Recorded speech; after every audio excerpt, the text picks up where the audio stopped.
Kinuwento ng aktor na si Ricardo Cepeda ang kanyang karanasan matapos makulong sa Cagayan. Marami raw siyang natutunan dahil sa kanyang sinapit. Narito po ang report.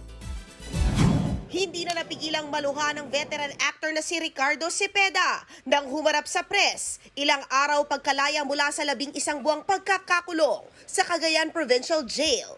Noong linggo lang daw nag-sink in sa kanya nang makapiling na ang mga anak. Sabi ko ako kaya po eh. I can take it eh. I can take it na whatever it is, I can take it. I'll just bear it out because alam ko in the end lalabas ako, but my worry is sila. How are they going to handle it?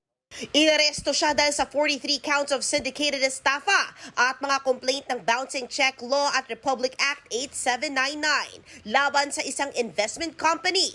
Pero endorser lang siya ng kumpanya.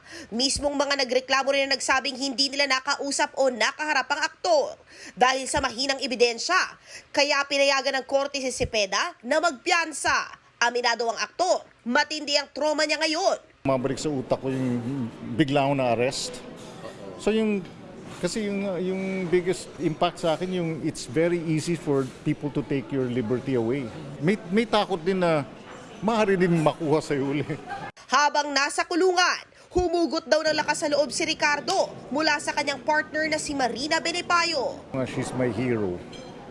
Na she's the one who was left behind and had to hold everything together. Yung alam kong very emotional siya. I have a lot of friends who showed up and stepped up na unexpectedly. Bukod dito, napapagaan din daw ng mga kasamang inmates ang kanyang bigat na nararamdaman. Expected na pagdating ko, yan na Batang Quiapo. Mabait naman sila sa'yo. Mabait.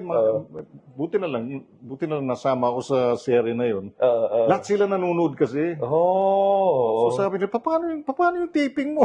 Kung may natutunan daw si Ricardo, yan ay maging masinop sa mga sasalihang negosyo. Ang good news naman, may trabahong nag-aantay sa kanya. Babalik na raw siya sa Batang Quiapo suit. Tinext din daw niya agad si Direk Coco Martin.